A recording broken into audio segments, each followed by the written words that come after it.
It got the best score we'd ever posted at the time, but how does it stack up against our new 25-point system a year later? Hey there, I'm John, this is Two Brothers RC, and this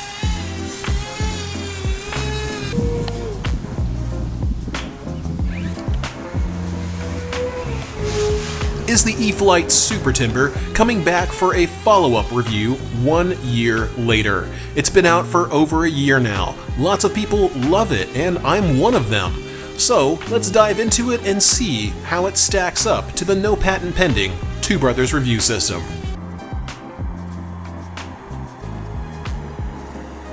Before we get into the maneuverability section, let's start by giving you my actual opinion of the Super Timber.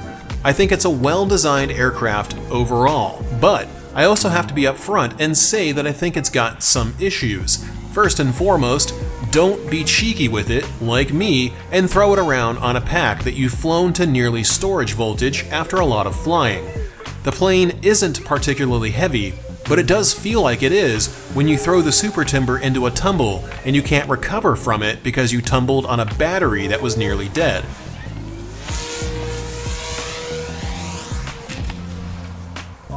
Ouch. Clearly, this is pilot error, not a problem with the plane. Hence why I converted it into an RC car as part of the 1 year review, because I wanted to see if it would fly with no wings, kinda like how you can in real flight. Pretty darn fast. But you're unfortunately not going to be able to do this in reality. At least not for more than a moment or so. The Super Timber met its ultimate demise while attempting to lift off with no wings. It is probably for the best, considering it would have just been a shitty ballistic missile with minimal control over where it goes. Can't fault the plane for that one, but man was it fun to tear ass on the ground. The Super Timber is mostly easy to fly. I think that if you're used to flying a regular turbo timber, you've got most of the foundational skills needed to fly a Super Timber with no issues at all. I wish the LEDs were a little brighter, but I'm sure Horizon will be working with the factory to continue improving this plane. Otherwise, I'm really happy with the servo quality and the battery tray, along with the general fit and finish. But enough of my personal opinions, let's see how it actually holds up to the 25-point review system that we're using today. First, we start off the maneuverability section by checking whether the plane has the ability to be flown with a neutral center of gravity. This is important for bush planes because you need the elevator authority to hit those sweet 3-point landings. The battery tray is super customizable with multiple positions you can choose to fly it from at any center of gravity you could reasonably want with the recommended 3000 to 4000 class packs that I would suggest flying it on. It's very pitch responsive if you put a lighter pack in as far aft as it'll go, so it passes this checkpoint with ease. Do note that if you're flying from floats, I can't stress this one enough, you do need to put the battery much further forward than you might otherwise believe. The plane isn't aerodynamically tail heavy with the floats in a pack in the back of the plane, but it acts like it because of the way the floats shift the center of pressure. So if you're flying from floats, and I highly suggest that you do because it's hella fun, put the battery in the nose instead of burying it in the back of the fuselage. You'll thank me later. It's very unstable if you fly it any other way. It takes off and it lands without struggling, passing this checkpoint as well. The Super Timber's takeoff procedure can be as simple as full throttle and holding some elevator. Or you can try and be a little bit more elegant and take off slower. Either way, it's super simple. Landing is also not a challenge in the slightest, though people who use the stock wheels may notice bouncing on touchdown depending on how fast your vertical speed is when you touch down. It is possible to land without bouncing, but it's highly likely that you're going to bounce it if you're not managing your vertical airspeed. This is a skill that takes time to develop. My biggest suggestion here is to learn to fly the plane down and not be afraid of using some thrust on the approach to control your descent. It does have adequate thrust for bush flying. The 3-bladed propeller and motor produce a significant amount of thrust, which is more than enough to hover and punch out of a hover, too. You can upgrade to a 2-bladed prop. I've heard of dudes doing this and finding success in doing it, but I never got around to it before the Super Timber ate crap and died because of my poor piloting decisions. It passes here as well. It does have a low 1G stall speed, meaning that you're not going to see it bite and drop a wing while maneuvering to land unless you're really yanking it hard. But it does pass here. Just be aware that when it stalls, it's got a bit of a bite to it. The Super Timber's stall recovery is not easy. I think last year's recovery on screen right now was only possible because I had enough battery power remaining to force it out of the stall. Whoa! Yeah! Had a close one there. This year, I made the mistake of trying to tumble too low to the ground with too little power remaining, and I paid dearly for it. Maybe some better rudder usage would have helped, but I think the bigger issue is that I was unable to recover easily, so I'm going to say that it fails here, and the Super Timber earns a 4 out of 5 overall as a result. Moving on to flight time, the Super Timber averages about 6.5 minutes of flight being flown aggressively like I am here. That's pretty good overall, but unfortunately the metrics for bush planes call for 7 minutes and beyond. While you could reasonably hit that easily by not flying aggressively, that's the kind of flying that I prefer, so I was unable to hit 7 minutes on average, and the plane scores a 4 out of 5 as a result. Your airspeed may vary. You should have no issues getting over 7 minutes if you're not flying aggressively, but I can't score what I didn't personally experience, so I'll stick with 4 out of 5 here. Moving into the landing gear section, we find that the wheels are functional, which is kind of a low bar, and I'm considering striking this metric from future reviews because I have yet to experience a single aircraft that didn't have functional wheels. But knowing my luck, the first time I take it out will be the first time the wheels fall apart on me. So if you've got ideas on what to replace this metric with, let us know in the comments. Anyhow, it passes here. Big surprise. The wheels aren't hard, they're quite soft and very inflatable, which does pass here. I actually love these wheels so much that they've become one of my recommended go-to replacements for airplanes with stiff suspension, like the OMP Bighorn seen on screen right now. This is a massive improvement to the original stiff wheels, so yeah, gotta appreciate a $20 upgrade. More on that in the future video talking about recommended upgrades for your plane. The wheels are attached to a pretty robust suspension system.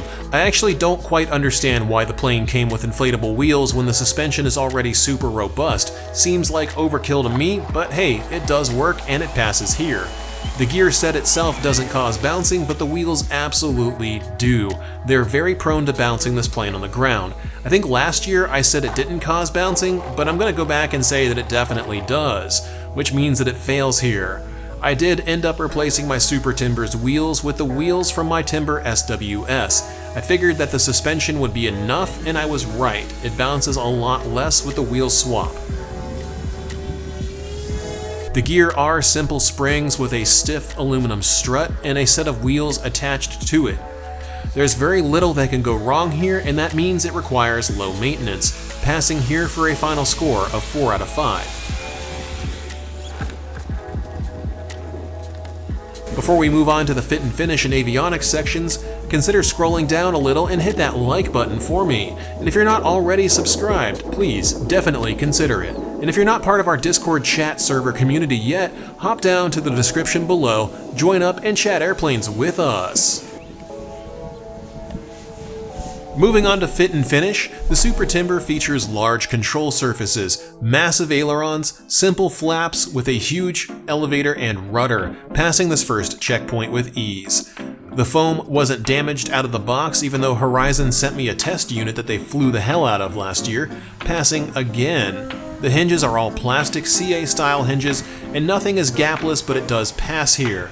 It does feature decals instead of stickers throughout the airframe, which is awesome, and we're debuting a new change to the review metrics that should apply to all aircraft going forward. Does the battery get airflow? It's important because airflow can mean a pack lives or dies, and in this case, it does get air forced over it while it's flying, which is great because I've flown planes that don't, and those batteries can come out looking pretty unhappy, to put it nicely. The Super Timber passes this section with a 5 out of 5. Our final category is avionics and lighting, and we immediately check for whether the servos are metal, and they are. They're also precise and fast, too, but that's not something we check for as much with bush planes. Still, it passes here. The ESC is an 85 amp Spectrum Avian light, and I've never seen it get much more than somewhat warm at best using the integrated telemetry, so it passes the overheating check too. It does contain a lighting system, and it is correct passing here too, though I do wish it was brighter by a factor of about 4. Believe it or not, there's a pair of landing lights embedded in the fuselage where the gear struts connect, and you can barely see them at all. That's something that I'm hoping they'll improve over time. The servos can be easily replaced, which passes our next checkpoint. Each servo is mounted within a servo box with a few screws holding them tight. This is awesome. I wish more companies would get on board with this type of approach to servo installation, because gluing them in sucks. The motor mount appears to be very well designed. Considering the impact of the Super Timber RC car only broke the propeller and not the motor or the mount that it's attached to. Basically, it's not indestructible, but it's definitely well built, and I don't think you'll have any issues with it, and the Super Timber earns a 5 out of 5 in this category too.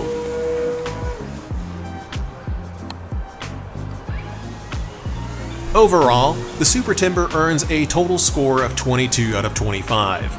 It's definitely not a perfect score like last year, but to be fair, our scoring system was pretty new at the time, and I was still learning how to objectively review aircraft to get our channel away from transactional affiliate link pushing and gushing over a plane before we've actually had a chance to really understand how it truly flies, so that we can bring the most objective reviews to you, so that you know what you're getting into, so that you don't waste your hard-earned money.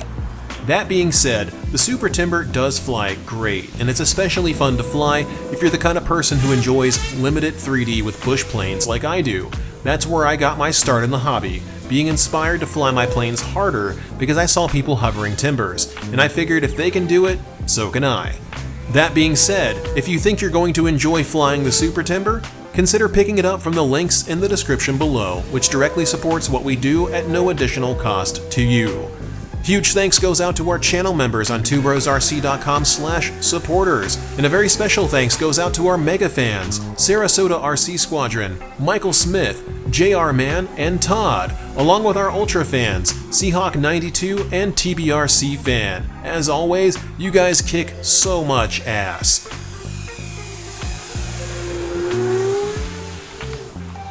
Coming up soon will be the 1-year look back at the E-flite Extra 330 SC. It's interesting, and I think it's worth checking out if you're looking for a 3D trainer that will build your skill set and help you fly better. See you guys next week.